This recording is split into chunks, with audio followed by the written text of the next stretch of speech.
யமலோகத்தில் corona. எழுதியவர் வாசிப்பவர் K.N.. Swaminathan.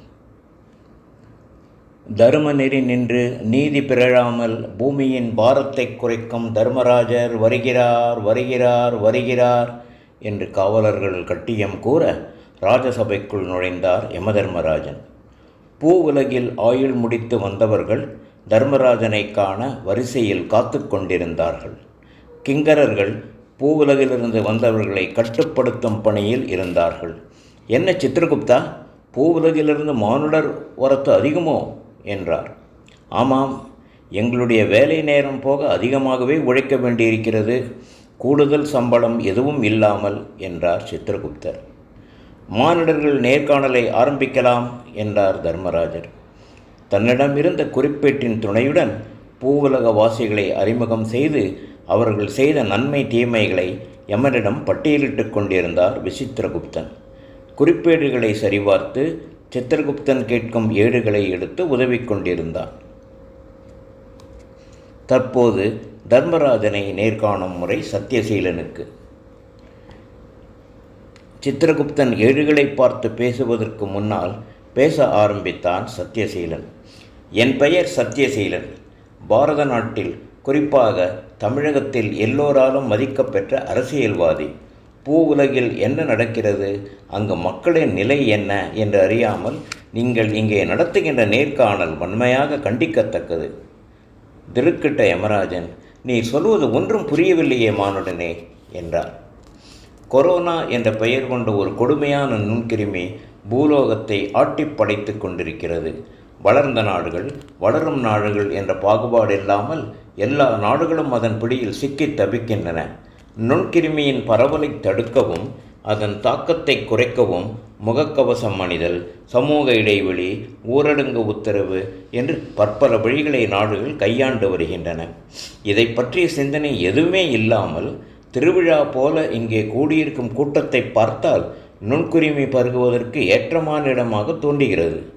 பூவுலகத்திலிருந்து மேலுலகம் வருகின்ற நுழைவாயில் யமலோகம்.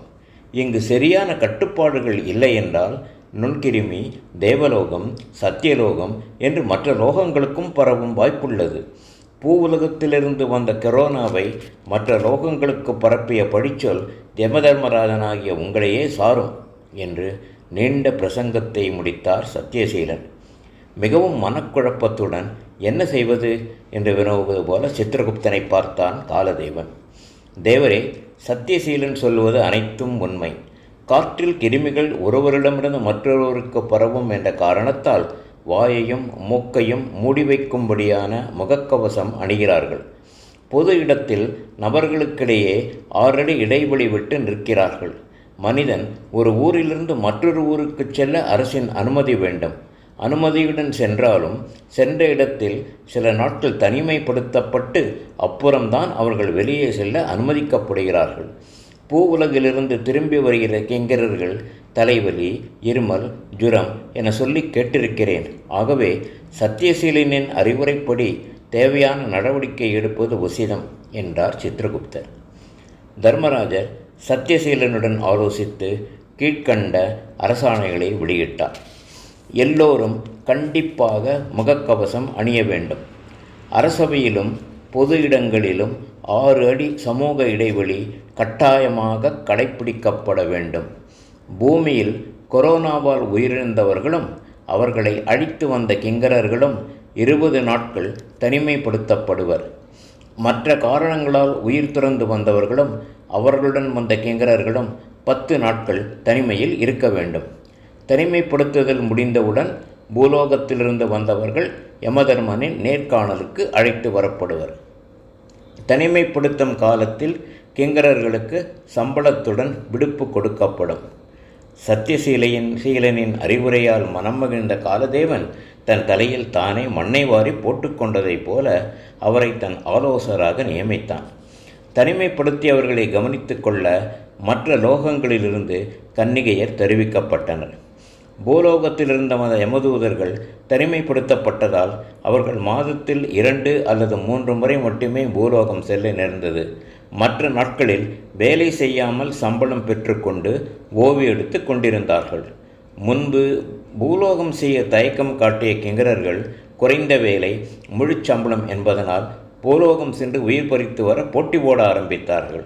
இதற்கு வெள்ளி தங்க காசுகள் கையூட்டாக கொடுக்கவும் ஆயத்தமாக இருந்தார்கள். காலதேவனின் ஆலோசகர் என்ற முறையில் சத்தியசீலன் காசுகள் பெற்றுக்கொண்டு பூவுலகம் செல்வதற்கு கிங்கரர்களை தேர்வு செய்வதாக செய்தி பரவியது. அரசியல் சித்து விளையாட்டில் வல்லவரான சத்தியசீலன் சித்திரகுப்தன் பதிவேட்டில் உள்ள அவரை சார்ந்தவர்களின் பாவ புண்ணிய கணக்குகளை மாற்றும் வழிமுறையை அறிந்து கொண்டார். அதிகமான எண்ணிக்கையில் கிங்கரர்கள் தனிமைப்படுத்தப்பட்டதால் மேலும் பலரை பணியமர்க்கும் நிலைமைக்கு தள்ளப்பட்டார் தர்மராஜன். செலவினங்கள் அதிகரிக்க லஞ்சம் தலைவிரித்தாட வேறு வழி தோன்றாமல் ருத்ரதேவனின் பாதங்களில் சரண் அடைவதென்று முடிவு செய்தார் காலதேவன்.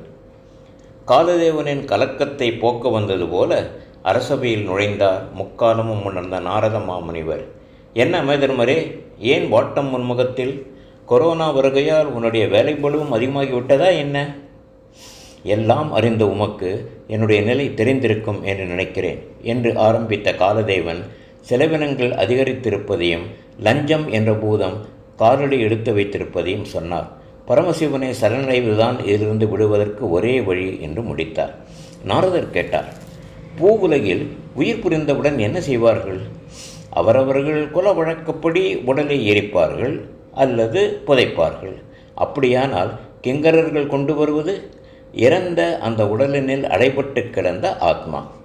ஒரு மனிதன் நோய் வசப்பட்டால் அது உடலை தாக்குகிறதா, ஆத்மாவையா அல்லது இரண்டையுமா? இதில் என்ன சந்தேகம்? உடலைத்தான். அப்படி என்றால் இங்கே வருகின்ற ஆத்மாவில் நோய் இருக்காதல்லவா? ஆழ்ந்த சிந்தனையில் மூழ்கிய யமதர்மன், நீர் சொல்வது உண்மை. உடலை விட்டு இங்கே வருகின்ற ஆத்மாவில் கொரோனா கிருமிகள் இருக்காது. சத்தியசீலனின் அலங்கார பேச்சில் நான் என்னையும் படித்த சாத்திரங்களையும் மறந்துவிட்டேன். ஒரு நிமிடத்தில் இந்த மானுடன் என்னை நிலை தடுமாற வைத்து விட்டான். 4 வேதங்கள், தர்மசாத்திர நெறிமுறைகள் என்று அனைத்தையும் கற்ற உன்னை ஒரு நொடிப்பொழுதில் தன் வசப்படுத்திய இவனை போன்றவர்கள் மனிதகுலத்தை மயக்கும் பேச்சால் என்னதான் செய்ய மாட்டார்கள்? அவர்களை நினைத்து பரிதாபப்படு யமதர்மா என்று கூறி நாராயணா என்று சொல்லிய வண்ணம் யமலோகத்திலிருந்து கிளம்பினார் நாரதர். வணக்கம்.